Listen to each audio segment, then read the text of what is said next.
The priest stood before us in the elegant ballroom of the Fairmont Hotel in San Francisco, his voice echoing through the packed room filled with 200 of the city's elite.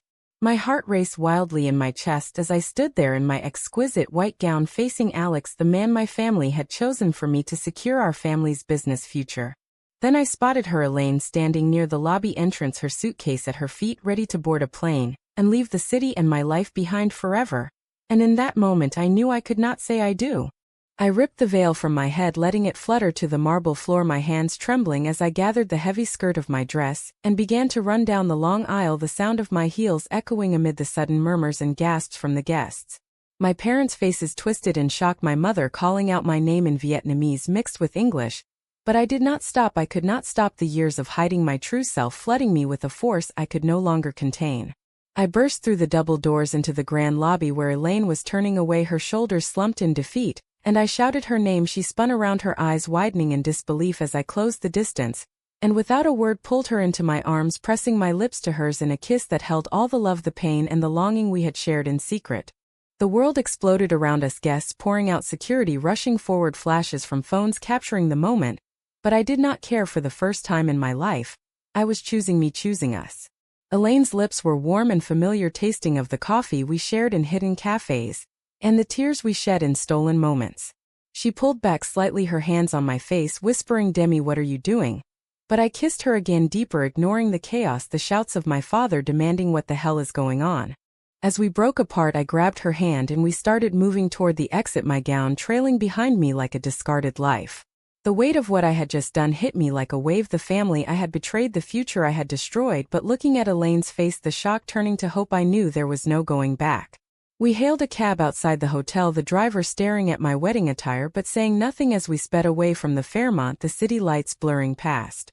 In the back seat, Elaine turned to me, her voice shaky. "Demi, you just left your wedding. How can this be real?" I squeezed her hand, the tears finally coming. "Because I love you, Elaine, and I could not let you leave without fighting for us, no matter the cost." The memories flooded back to our first meeting at the university art exhibit where she was exhibiting her photography, and I was there with friends pretending to be the perfect daughter. We talked for hours about dreams and fears, and that night we shared a kiss that changed everything. My family had immigrated from Vietnam, building a chain of successful restaurants in the Bay Area, expecting me to marry well to continue the legacy. They introduced Alex, a promising lawyer from a good family, when I was 25, and the pressure was relentless. Dinner after dinner, talks of grandchildren and family honor. I smiled and nodded while my heart ached for the woman I had to hide. Elaine had been patient for 2 years, meeting in secret parks and out-of-town getaways, but the strain was wearing on her. Last week she told me she had accepted a job in Seattle to escape the pain of watching me marry someone else. She said it was the only way to survive. I begged her not to go, but my own fear kept me from making the choice until today. The cab pulled up to a small motel on the outskirts of the city where we could hide for the night. As we checked in, the clerk raised an eyebrow at my gown, but we paid cash and went to the room. Inside, Elaine held me as I cried, the reality setting in. What have I done to my family? My mother must be devastated, my father furious, the business deal with Alex's family probably ruined. Elaine stroked my hair. "You did what your heart demanded, Demi. The price is high, but living a lie would have been higher." We talked late into the night, sharing stories of the moments that defined us the first time. I told her I loved her in a whispered phone call the night she supported me through my father's heart scare, when I could not be open about my stress. The conflict inside me raged: family loyalty versus personal truth, societal expectations versus authentic love. Was I selfish for this act, or was it the only honest thing I had ever done? As dawn broke, I knew the storm was just beginning. The calls from family would come, the media, perhaps the loss of everything I knew. But with Elaine beside me, I felt a spark of hope, the kind that comes after the biggest risk. The day ahead would test us, but for now, in this anonymous room, I held her close, grateful for the courage that had brought us here. My phone would not stop vibrating on the cheap motel nightstand, messages and voicemails piling up from my mother, my father, my brother, even distant cousins who had witnessed the disaster at the Fairmont. "Demi, come home this instant. You have ruined everything the family has worked for." My mother's voice cracked on the latest recording, a mix of anger and heartbreak that cut deeper than any shout. I sat on the edge of the bed, still wearing the crumpled wedding dress now stained with city dust, staring at the screen until Elaine gently took the phone from my hand and turned it off. "We need space to breathe," she said, her eyes soft but steady. You cannot fix this in one night. We ordered takeout from a nearby diner and ate in silence, the weight of the morning after pressing down on us both. Elaine unpacked her suitcase, revealing the few clothes she had planned to take to Seattle, the plane ticket still tucked in the side pocket. I almost let you go, I whispered, tracing the edge of the ticket with my finger. She nodded. I thought it was the kindest thing I could do for you, Demi, to disappear so you could live the life your parents expected without me as the complication. Her voice broke slightly and I pulled her close, feeling the tremor in her shoulders, the same tremor I had felt when we first admitted our feelings 2 years earlier in a quiet corner of Golden Gate Park. The flashbacks kept coming unbidden as we sat there. I remembered the night my father announced the arrangement with Alex over a family dinner at our flagship restaurant, the one they had built from nothing after arriving in America with only suitcases and hope. He spoke of stability, of grandchildren, of carrying on the Nguyen name, and I nodded because refusing would have shattered him the way his own father's expectations had once shattered him back in Vietnam. Later that same night I met Elaine at a small gallery opening. She was photographing the event and our eyes locked across the room in a way that felt like recognition. We talked until closing, sneaking out for late-night pho, and by the end of the week we were stealing kisses in her tiny studio apartment, the secrecy both thrilling and suffocating. Now that secrecy had exploded in the most public way possible.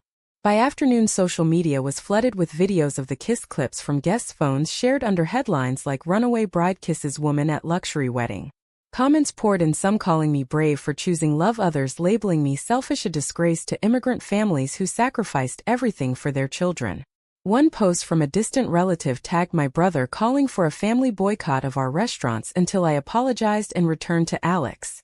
The financial stakes were real. The merger with Alex law firm was supposed to inject capital to expand our chain, the contracts already signed, and now hanging by a thread because of my actions. Elaine and I ventured out for a walk in a quiet park near the motel, the fog rolling in from the bay mirroring the fog in my mind. She asked the question I had been avoiding. Do you regret it, Demi? I stopped under a eucalyptus tree, the scent sharp and grounding. No, I said, but the word felt heavy because regret was not the same as pain, and the pain was already there, sharp and immediate. I could picture my mother alone in the kitchen of our family home, the one we shared until I moved out for college, her hands shaking as she prepared the traditional post-wedding feast that would now go uneaten. My father would be on the phone with lawyers trying to salvage the deal, his voice booming with disappointment I had never heard directed at me before. We returned to the room and made a plan, simple at first. Stay hidden for a few days, let the immediate fury cool, then contact my family on my terms. Elaine suggested we drive to a small town up the coast where no one knew us, but I knew running further would only delay the confrontation I owed them. That evening my brother called from a number I did not recognize, his voice cold. You have embarrassed us in front of the entire community, Demi. The elders are talking, the church group is praying for your soul, as if you are lost. I tried to explain the years of hiding the love I could not deny, but he cut me off. Love does not destroy a family that sacrificed everything for you. He hung up, leaving me staring at the phone, the moral weight crushing my chest. Was my truth worth their shame, or was I the one who had betrayed the very people who gave me everything? Elaine held me through the tears that came after, reminding me of the times I had supported her when her own family back east rejected her art career and her identity in quiet ways. We are in this together, she said, and for the first time since the kiss I believed it might be possible to build something new from the ruins. But as night fell, the doubts crept back, the image of my parents' faces at the altar haunting me, the choice I made carrying a price I was only beginning to calculate. The third day brought the first direct confrontation. My mother showed up at the motel front desk, her small frame rigid with determination, the hotel clerk calling our room with a shaky voice. There is a woman here demanding to see Demi, she says she is your mother. I froze in the doorway, Elaine beside me, her hand on my back for support. Let her come up, I said, knowing there was no avoiding this. When my mother entered the room, her eyes swept over the unmade bed, the suitcase, the remnants of our makeshift life, her face crumpling for a second before hardening into the mask I knew from childhood scoldings. Demi, how could you do this to us? She began in Vietnamese, switching to English when she saw Elaine. We gave you everything, the best schools, the business, the chance to make us proud, and you throw it away for this. She gestured at Elaine as if she were the root of all evil. I stepped forward, my voice steadier than I felt. This is not throwing anything away, Mom, this is me finally being honest. I love Elaine, I have loved her for years, and the arranged marriage to Alex would have been a lie that killed me slowly. My mother laughed bitterly, a sound I had never heard from her. Honest, she repeated. Honest would have been telling us years ago instead of letting us plan a wedding, spend thousands, invite the whole community only to humiliate us in public. The argument escalated, my mother listing every sacrifice, the long hours in the restaurant kitchens, the loans they took to send me to college, the hopes they pinned on grandchildren who would carry the family name. Elaine tried to speak calmly, explaining that she never wanted to come between us, but my mother turned on her. You knew she was promised to another, and you still pursued her. That is not love, that is selfishness. The words stung because part of me wondered if she was right, if I had dragged Elaine into my web of secrets knowing the cost. My mother left with a final warning: the family is meeting tonight to decide what to do about the business shares you were supposed to inherit. If you do not come home and fix this, you are no longer part of us. After she left, the room felt smaller, the air thicker with the moral dilemma I could not escape. Elaine sat on the bed, her hands clasped. I never wanted to force you to choose between me and them, she said, her voice breaking. Maybe I should still go to Seattle, let you repair what you can. I shook my head, pulling her close. No more running for either of us. But as we lay there that night, I replayed my mother's words, the image of our family restaurant, the one where I had worked summers learning the value of hard work and loyalty, now possibly facing boycotts because of my choice. The societal prejudice was not abstract, it was real in the tight-knit Vietnamese American community, where same-sex relationships were still whispered about as something that happened to other families. The next morning, news of the scandal reached the local papers, a small article about the runaway bride at the Fairmont with a photo of the kiss blurred but recognizable. My phone lit up with messages from old high school friends, some offering support, others asking how I could do this to my parents who had been so generous. The pressure mounted inside me, the guilt mixing with a strange sense of freedom, the kind that comes when the mask finally cracks. Elaine and I drove to a quiet beach north of the city, walking along the shore, the waves crashing like the turmoil in my chest. She shared her own fears. Her job in Seattle was a good opportunity, but she would give it up to stay if I asked. I realized then the sacrifices were not one-sided. She had been ready to leave everything for me, and now I was asking her to stay amid the wreckage. We returned to the motel to find my brother waiting in the parking lot, his car blocking ours. He did not yell, instead he spoke quietly, the disappointment heavier than anger. Dad had a mild heart episode last night, the stress from the wedding mess triggered it. The words landed like a blow, my knees weakening as I leaned against the car. Is he okay? I asked, and my brother nodded, but the warning was clear. This is the price, Demi, your choices have consequences for all of us. He drove away, leaving me standing there, the moral question burning brighter. Was my awakening worth the health of the man who raised me, or had I crossed a line from which there was no return? The hospital visit was the turning point. My father lay in the cardiac ward, pale but alert, his eyes hardening when he saw me enter with Elaine waiting outside the room at my insistence. Demi, he said, his voice weak but firm, you have brought shame on the family name. The community is talking, the suppliers are questioning our stability because of the cancelled merger. I sat beside the bed, taking his hand, the same hand that had guided me through childhood lessons on perseverance. Dad, I never wanted to hurt you or Mom, but I could not live the lie anymore. He pulled his hand away, the gesture sharper than words. Love is not an excuse to destroy what we built. You were raised better than this. The conversation lasted an hour, my father laying out the financial fallout, the lost contracts, the whispers at the temple, the way our family name now carried a stain in their circle. He offered a path back: apologize publicly, return to Alex, salvage what we can, and we will forget this episode. I refused, the words tasting like freedom and poison at once. When I left the room, Elaine was there, her arms open, and I collapsed into them, the tears coming hot and fast. She drove us back to the motel in silence, giving me space to process the betrayal I felt toward myself for causing my father's pain, and the betrayal I felt from my family for demanding I sacrifice my entire identity. That night the doubts peaked. In the quiet hours I lay awake beside Elaine, replaying every choice, the secret dates, the lies to my parents, the moment I said yes to the proposal knowing it was wrong. Elaine sensed my unrest, pulling me close. Whatever you decide, I support you, she whispered, but I could hear the fear in her voice, the possibility that I might still choose duty over us. The next day brought another blow, a certified letter from the family lawyer informing me that my shares in the restaurant chain were being frozen pending a family vote, the clear message that my actions had consequences beyond emotion. The societal prejudice was not just whispers now, it was legal and financial, the cost of authenticity measured in dollars and relationships. We decided to meet a neutral friend, my old college roommate, who had always suspected my feelings for Elaine. Over coffee she listened without judgment, then offered a hard truth. Demi, you have every right to your happiness, but your family sees this as a rejection of everything they endured to give you a better life. The conversation shifted something in me, the awakening that my choice was not just about love, but about breaking a cycle of silent suffering. Elaine and I left the cafe hand in hand, walking through the city streets, the stares from passers-by a reminder that the world outside our bubble was not kind. Back at the motel, we made love for the first time since the wedding, not in passion but in quiet reaffirmation, the connection deeper for the trials we faced. Yet the tension rose again when my mother called later that evening, her voice softer now.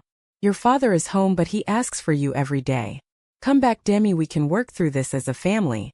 The offer hung in the air, tempting and terrifying, the moral dilemma sharpening. Was reconciliation possible without erasing who I was, or would any compromise mean losing Elaine and myself in the process? I told her I needed time, the line going silent on her end, the distance between us growing even as I longed to bridge it. The backlash intensified. By the end of the week, a local news station ran a segment on modern family conflicts featuring anonymous interviews from the Vietnamese community, decrying the erosion of traditional values. My name not mentioned, but the implication clear. My phone flooded with messages, some from supporters in the LGBT community, offering resources, others from former colleagues at the family business saying they could no longer work with someone who had caused such disruption. The isolation settled in, heavy and real, the social fabric I had taken for granted unraveling thread by thread. Elaine suggested we consider a fresh start in Portland, a city where we could both find work without the constant reminders of San Francisco. I agreed in principle, but the guilt anchored me, the image of my father recovering at home, my mother cooking his favorite meals alone, the empty chair at the family table. We packed the car that afternoon, the motel room now feeling like a temporary prison, and drove north, stopping at a viewpoint overlooking the bay. There Elaine turned to me, her eyes searching. If you need to go back, I understand, she said, the sacrifice in her voice raw. I shook my head no, but inside the question gnawed. Was I strong enough to walk away from the only family I had ever known for the woman I loved? The betrayal came from an unexpected source. My cousin Lynn, who had been like a sister to me, called to say she had leaked details of my relationship to the family elders months ago, hoping to force me to end it before the wedding. Her voice on the phone was defensive. I did it for you, Demi, to protect you from making a mistake. The revelation stung deeper than the public scandal. The person I trusted most had chosen family honor over my happiness, confirming the depth of the prejudice I faced even from those closest to me. Elaine held me as I processed the hurt, turning the pain into resolve, the awakening that true loyalty sometimes meant standing alone. We arrived in Portland that evening, renting a small apartment with the last of our savings, the future uncertain but shared. That night we talked for hours about the costs, the lost inheritance, the strained family ties, the new life we would build one day at a time. The moral conflict remained. Was my decision an act of courage that would eventually heal the wounds, or had I inflicted irreversible damage on the people who loved me most in their own limited way? The days blurred into job searches, apartment hunting, quiet evenings where Elaine's photography and my writing became our anchors, the love between us the only constant in the storm. A final call from my brother sealed the divide. The family has voted, Demi, you are out of the business, no shares, no contact until you make amends. The words landed final and cold, leaving me staring at the phone, the full weight of my choice crashing down. Elaine sat beside me, her presence steady. We will get through this, she promised, and in that moment I believed her, the sacrifice feeling both devastating and liberating. Months passed in Portland, the new routine slowly filling the void left by my old life. Elaine found work at a gallery, her photographs gaining local recognition, while I took a position at a community center helping immigrant families navigate their own cultural clashes, the irony not lost on me. We built a small circle of friends in the LGBT community, people who understood the cost of coming out, the price of authenticity. Yet the ache for my family never fully faded. Holiday cards returned, unopened calls going to voicemail, the empty space at our table a constant reminder. One evening as we walked along the Willamette River, the city lights reflecting on the water, Elaine stopped and turned to me.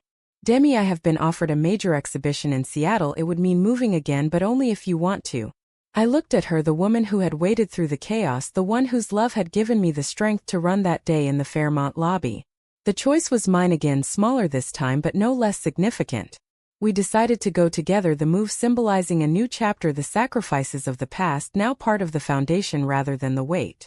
News from home came sporadically, my mother's sister sending a photo of my father looking healthier, the restaurant chain stabilizing without the merger through sheer determination. No mention of me, but the image brought a mix of pride and sorrow, the family enduring as they always had. I sent a letter then explaining my side, not asking for forgiveness, but offering understanding the moral complexities of duty and desire forever intertwined. No reply came, but the act of writing brought a measure of peace, the awakening complete in its imperfection. Sitting on our new balcony in Seattle months later, watching the rain fall on the city skyline, Elaine beside me, her hand in mine, I reflected on the journey from the altar to this moment. The betrayals, the confrontations, the inner battles had reshaped me into someone unafraid to live openly, the price paid in lost relationships and financial security, but gained in a love that felt true and uncompromised. Elaine smiled at me, the same smile that had pulled me across the lobby that fateful day, and I knew the choice, though painful, had been mine alone to make. Was abandoning everything at that moment the bravest choice I could make, or did I commit the ultimate sin of destroying my family for my own happiness?